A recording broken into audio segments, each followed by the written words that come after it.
move now to the proposer of the amendment. I call Timothy Gaston to move the amendment. Moved. You'll have 10 minutes to propose and 5 minutes to wind. All other speakers will have 5 minutes. Mr Gaston. Thank you very much, Mr Speaker and members. Before this debate, I of course studied the Prison Service Guidance. I believe that the author of that guidance, while not agreeing with me on very much, would agree that the opening words should be removed from the original motion. I say that because it states in the guidance, being transgender isn't the same thing as being lesbian, gay or bisexual. In the same paragraph, paragraph 4, I read that a transgender person can be gay, lesbian, straight or bisexual, just like someone who's cisgender. A simple way to think about it is sexual orientation is about who you want to be with. Gender identity is about who you are. The core issue with my amendment is to place the focus where it needs to be, on the fact that what we should be addressing today is the rights of women.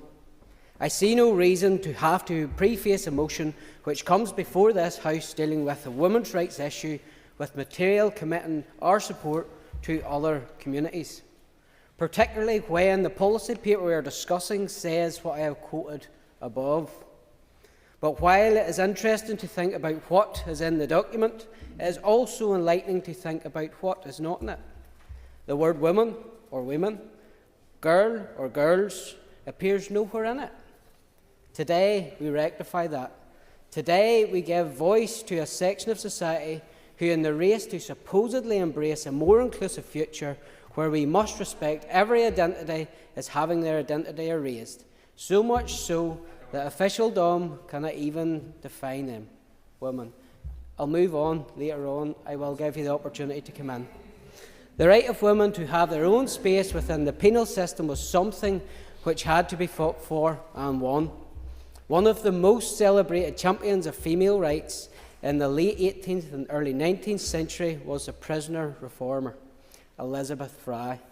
At a time when women were denied the right to vote, Elizabeth Fry led a national movement demanding change. On the 27th of February 1818, she became the first woman to give evidence to a select committee of the House of Commons. 5 years later, her campaigning bore fruit in the form of the 1823 Gallows Act. That act marked the beginning of government efforts to impose general standards in prisons across the whole country. Let me quote just one short extract from that act. Female prisoners should be kept separately from male prisoners. The world has moved on in many ways from 1823. Much of that has been progress. The inability of some today to say that a male is, and always will be, different from a female is not part of that progress. Right up until 2017, Elizabeth Fry's reforms were recognised as so significant that she was deemed worthy of being depicted on Bank of England £5 notes. So who would have thought that less than a decade after her face disappeared from the notes in her wallets, the battle she had won would have to be fought all over again? It is incredible that the reforms won by Elizabeth Fry against incredible odds at a time when women were excluded from the democratic process are being disregarded by the prison service today because of blind acceptance of the unscientific, silly and frankly dangerous idea blindly accepted in this guidance that, and I quote, people's gender identities can be different from the sex they were assigned at birth. Would anyone in this assembly who is prepared to define this guidance and argue that it is sound like to tell me how many gender identities there are? Before you do so, I would like you to consider the fact that the question is material relevant to how this guidance operates.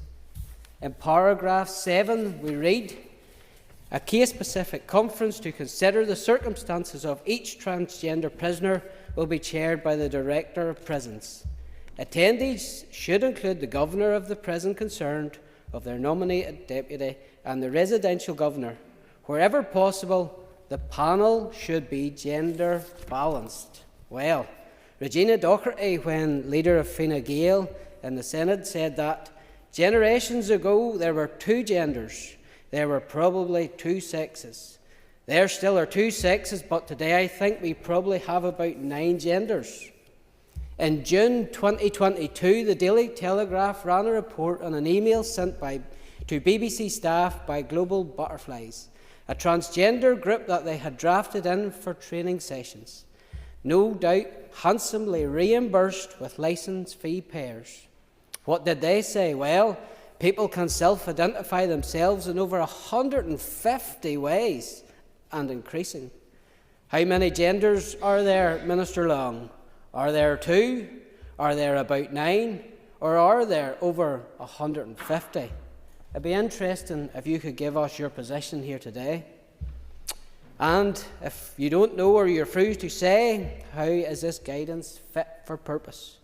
If you accept the ideology which resulted in this guidance being produced, how can you ever say that the panel it requires, in its own terms, is gender balanced?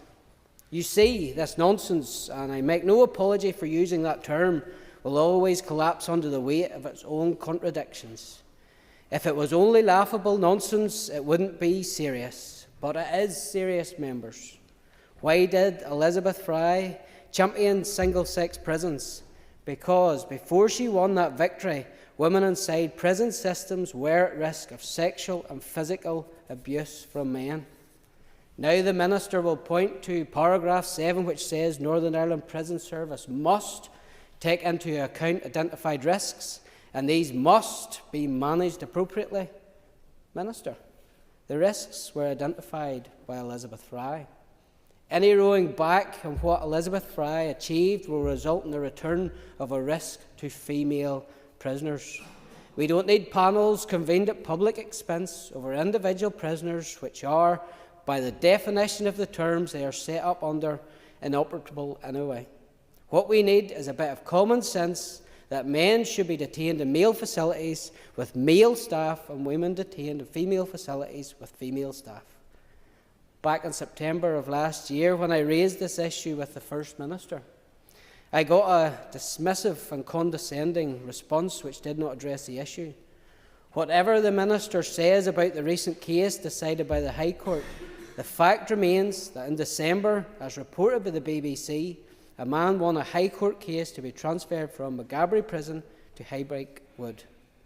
In January of last year, the case of Adam Binnie Bryson, a convicted double rapist who was held at a women's prison in Scotland, caused outrage as he had been convicted of a crime. Point of order, Minister.